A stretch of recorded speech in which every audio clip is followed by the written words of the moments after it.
everybody, to a new episode of Translating Love with me, Woifi. And me, Dani. Hi, Dani. Hi, Woifi. How are you today? It hurts my throat to do that. How are you today? I'm fine. How are you? I'm good. I have my mouse voice on today. Your mouse voice on? Yeah, it's on. Did you turn it on? I turned you it like on. flip a switch or something? Yes, I did. That's nice. We're back with a new episode of your favorite relationship podcast, Translating Love. You said that already? And I'm going to speak Thank normal now goodness. because that hurts my voice. Thanks for listening, everybody. We saw that the last episode was kind of received well. Kinda. Kinda, yeah. Okay. It did pretty well, and I think people liked it. I think it was an interesting episode. And yeah, I think it's fun that we just talk about our experience or like our struggles in certain times of our lives, and people kind of seem to respond to that, and I like that. But if you have any questions or like suggestions we should do more about whatever, then please let us know, because we can smell it through the microphone, people. So today we're talking about let's back it up first. How was your day? My day was really boring. How was your day? So my day was fine. I worked basically for 10 hours. Yeah, 10 hours. And I feel like I've done nothing. I feel like I don't make any money right now. I feel like all my customers are running away, or nobody's like needing anything. And I'm having a little crisis, but other than that, it's a good day. You're having a crisis? No, it's not a crisis. It's weird. Like the first half of the last year, or like the beginning of last year, was like amazing, and then obviously Corona started, and the business died down a little bit, but not really. It just moved kind of to like online and website stuff. And I was busy until basically the end of end of last year, and now and January actually, and now it's kind of like fading out a little bit, or it's getting a little slower. And I'm also noticing that other like customers I had are not like needing anything anymore, or moved on to someone else. And that makes me a little, I don't know, uneven. Yeah. And I question myself and what I do, and Yeah, but it has nothing to do with you. nah, I know, but I don't know.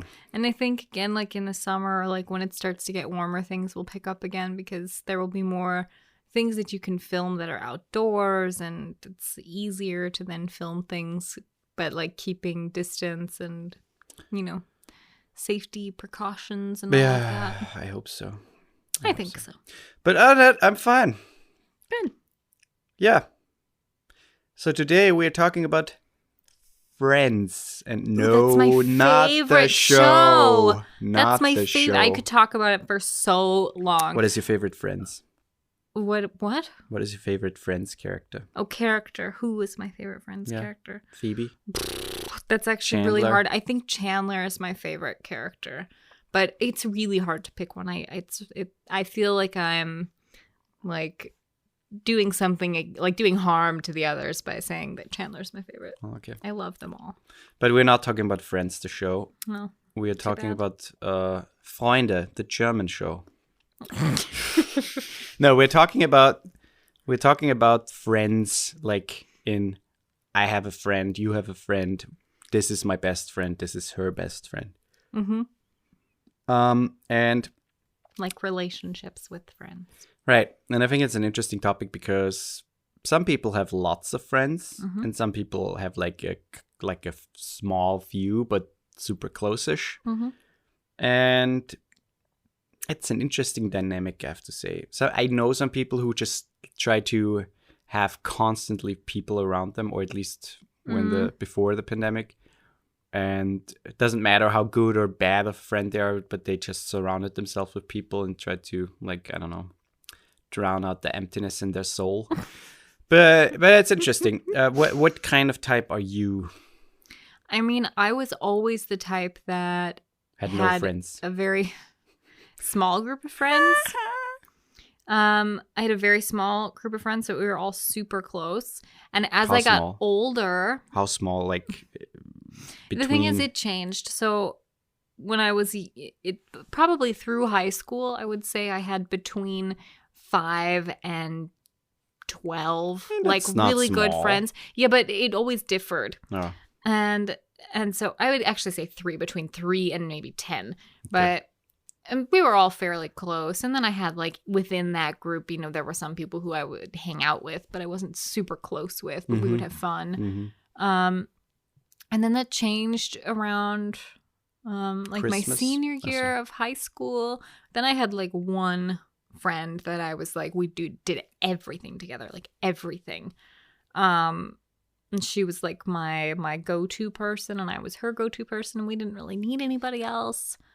And that changed again in the college years, but I've never really had like a massive group of friends where I'm like constantly texting somebody and it's, you know, a new person every 10 minutes. You know, I never really had that, but I wouldn't want that either. That's not the type of person I am. I like to have more meaningful relationships with a smaller group of people rather than so many relationships where you have to keep track and you have to put so much effort into it. Right.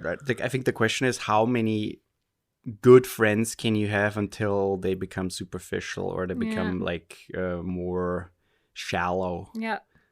Because I think you can't have 10 or 20 really good friends who you're super close with. I don't know if that's possible. Yeah, I don't think that it is.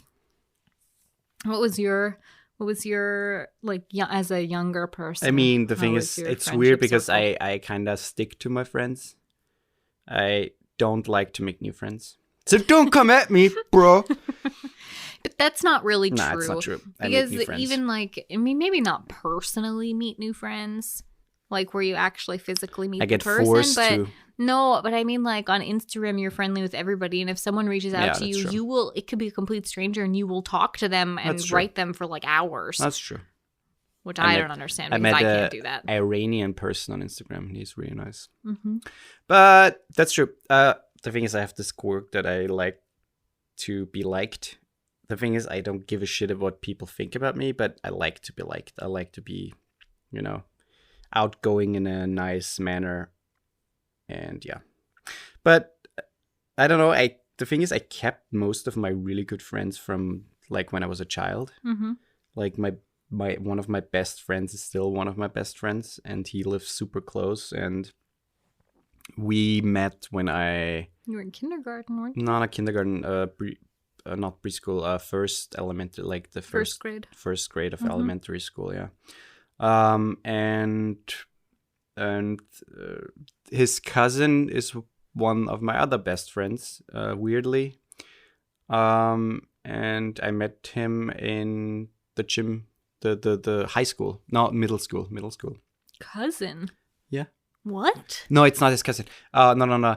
He is the godmother is the godmother? Yeah, godmother is Bernie's mom. Martin's godmother is Bernie's mom. I didn't know that. Yeah.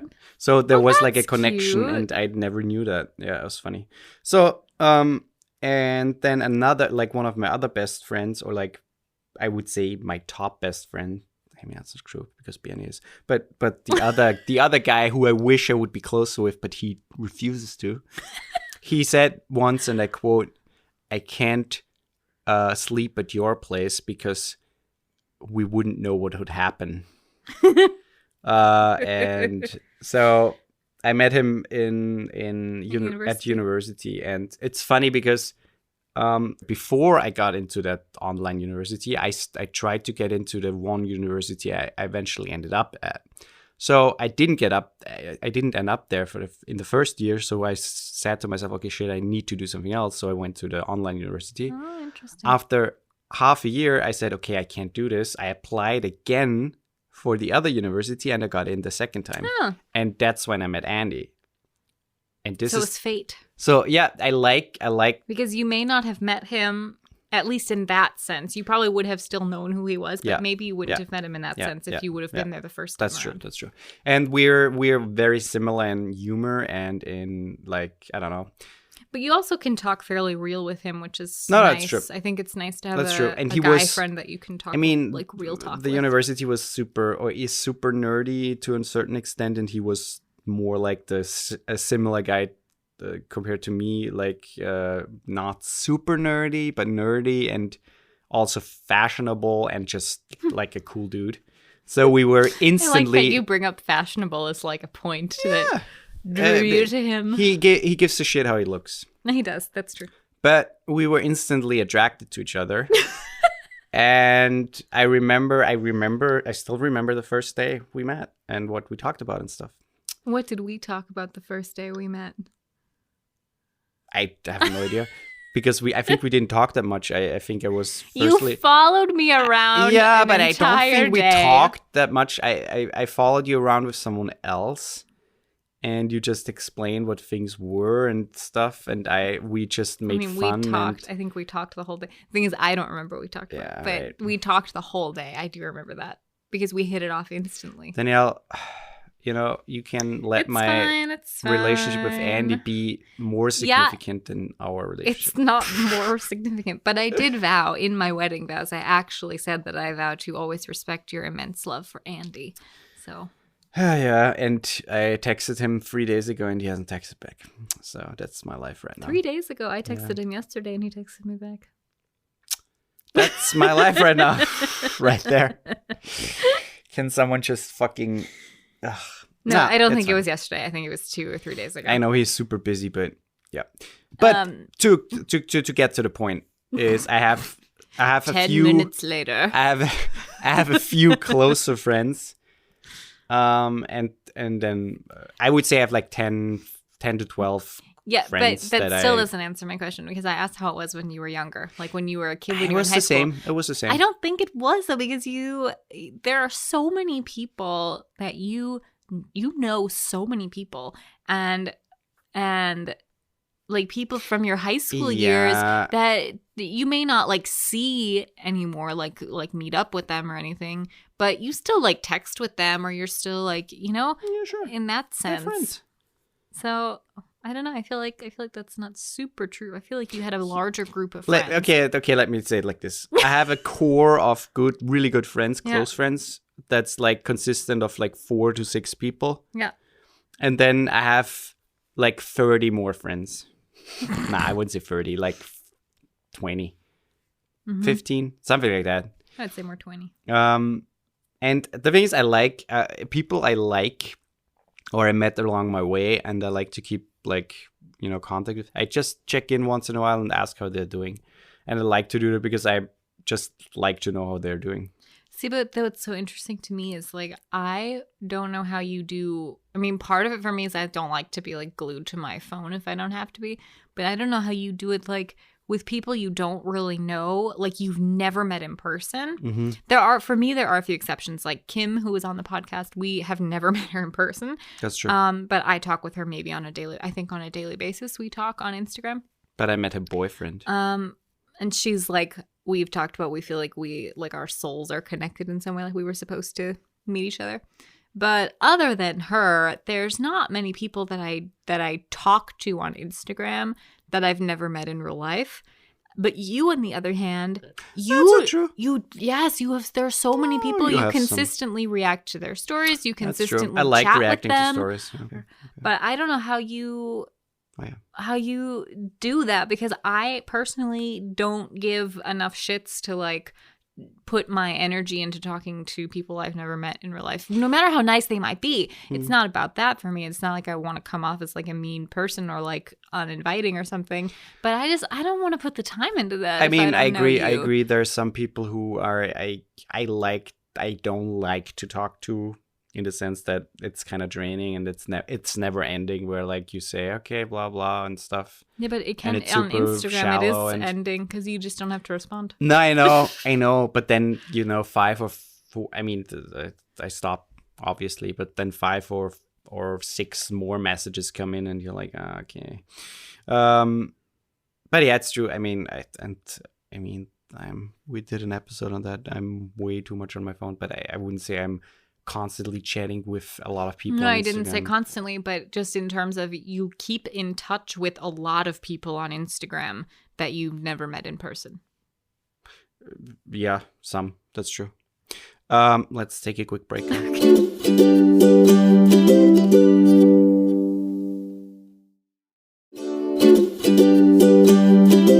And we're back. To get back from the Instagram topic thing to friends. I mean, that was still part of the topic. You have like what is it now? How many really close friends, or you like what you consider close friends? Well, do you have here's right the now? thing about my situation is that it's, first of all, being here has changed a lot of that for me because a lot of my friends were in the US, obviously. And being here, I consider a lot of my friends people that I've met through you, but I don't refer to them as your friends because they're my friends too. Hey, Yeah, I'm. told you you're not stealing my friends. No one is stealing them, but I'm entitled to be friends with them too. So a lot of my friends I've met through you. I have a couple friends that I've met here, like on my own, have met, but I wouldn't call like any of them like really close friends. My closest friends are two friends from Wisconsin that I have known since, one of them I have known for over 20 years, and one of them I have known for maybe 17 years, maybe 18.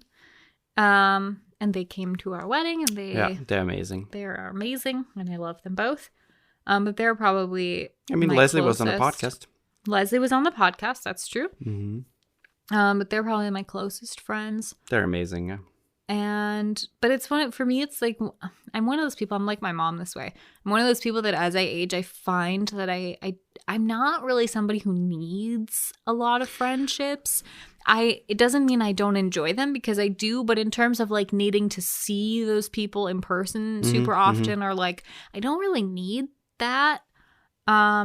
I enjoy it, but it's not something I'm like, oh, I really, really am missing that. You know, like I do miss spending time with friends, but in terms of like needing that like on a more frequent basis, I'm not really the type of person. I like to do that. But I think that part of the issue for me is also because I have gone through a divorce. And when you go Wait, through what? We're not doing that every time. Sorry. It's becoming It was a running funny gag at like this the point. first 2 times. It's a running gag and now. It's like 10 times at least. Danielle, that's how you do running gags. Anyways, that's like one of those moments where you really find out who your true friends are. Do you consider your mom a friend? Yeah. That's so dorky. It's not dorky. I'm kidding. My mom's awesome. She was also on the podcast. My dad was too.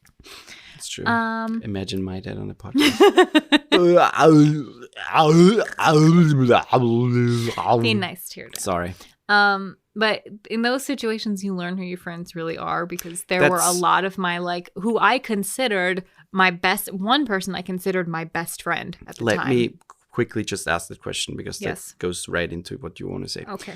What is, like, in your opinion, what does like a really good close friend define, or what is it that lifts them above a normal friend? I mean, a best friend is somebody that you can tell everything to, and they can tell everything to you, and you don't judge each other for whatever those things are. They also are somebody who's not going to bullshit you, who's going to call you on your shit. If you make a mistake, they're going to call you on it, but they're going to love you no matter what. It's basically like a romantic relationship without the romance. In my opinion, it should be somebody who is always by your side and is not going to take somebody else's word about something they hear about you over what you say, over, you know, or, you know, I don't know, that's hard to say, but that goes into my point. Where when I got divorced, a lot of people, I mean, I'm not one of those, I'm not going to tell every single person the whole story of us getting divorced, because it's not necessary It's not in my eyes. And it's not their business. And if somebody wanted to ask me about what happened, I would have been very open to it. But most people I found just made an assumption of what happened because of how quickly I moved here after my divorce was final. without realizing that the relationship was over before the divorce was final. So Mhm. before we went public with no longer being together. Mm-hmm. A lot of people thought that, oh, that must be the stop point. That must be when they broke up, Yeah. which is yeah, stupid. Yeah. And a lot of people took like whatever my ex said to be true because he used that whole situation to, play the victim at the time, taking no fault, and for some reason a lot of my friends decided, okay, that's what I'm going to believe. So it was very unfortunate because I lost a lot of people who I really, like, I called my best friends, my very best friends, and I lost a lot of them because they decided not to even ask me. None of them even bothered to ask me what had happened. Yeah. I agree. I think, one of it, and that's something you read a lot or you see a lot when people say, oh, that's my best friend.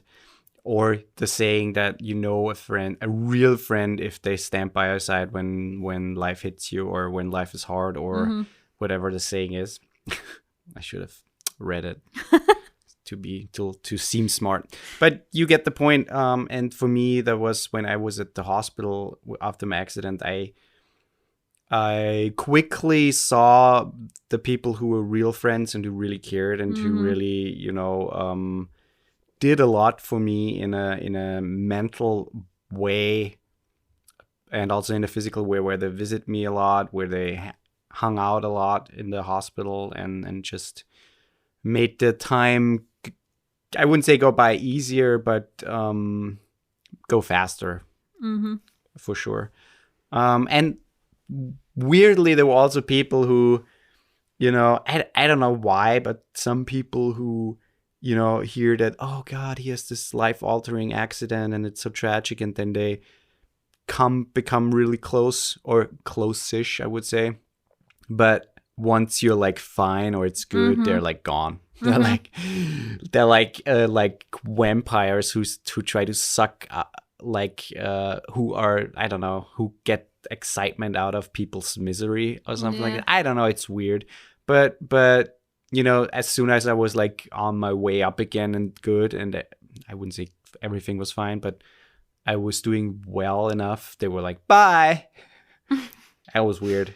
That was super weird. What was weird for me is that it was actually the people who I really had hoped would reach out after I got divorced didn't, and the people who I never expected to reach out did. Like people who I didn't really, I wouldn't say I wasn't friends with them, but it was not like a close friendship. It was, we were friendly, or we would, see each other occasionally. And a couple people from that circle reached out and were like, I hope everything's okay. And if you want to talk, I'm here to talk. And that was also really interesting to me to see, like, okay, the people that I considered my best friends for years have said nothing and have stopped talking to me. And the people who I didn't really like talk to all that much, we had a decent, like, our relationship was fine. There was nothing between us, like animosity or something or tension, but they were the ones to reach out, and it was really interesting. But that's exactly why sometimes I reach out to people, because the thing is, I can't keep track of everyone all the time, and it's not the point. But we have a phone, we have means to message people super fast. And what does a quick message on WhatsApp or wherever hurt or cost? Nothing. Well, especially if you know someone is going through something, because in that same... even if you don't know, even in those times, but I'm right saying now, especially in sure, those especially times. if you know that that person is suffering or is going through some hard times. Like, reach out. I'm the Why type not? of person, I would never assume something about somebody. Right. So, like, if you see that, like, oh, these people broke up, and you know some of what's been going on, but not everything, I would never, like, take my own situation. If I saw a friend get divorced and then very seemingly to my eye quickly get into another relationship or move somewhere to be with that person, I would never make the assumption they left their partner for that person. I would never make that assumption. I mean, no matter what, my point is reach out to people.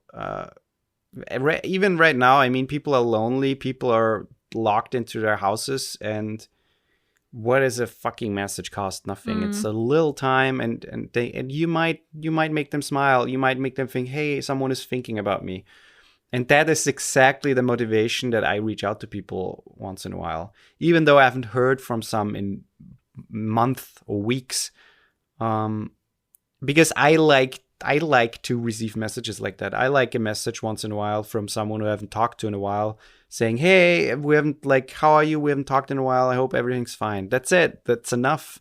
And that makes me smile. That makes me feel happy. And even if it's just a single thought through I don't know how many weeks, it's just a nice little thing.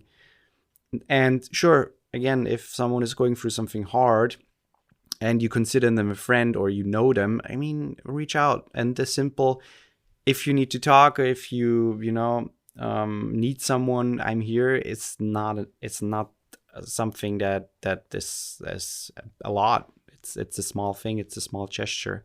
It's a hand you reach out for someone.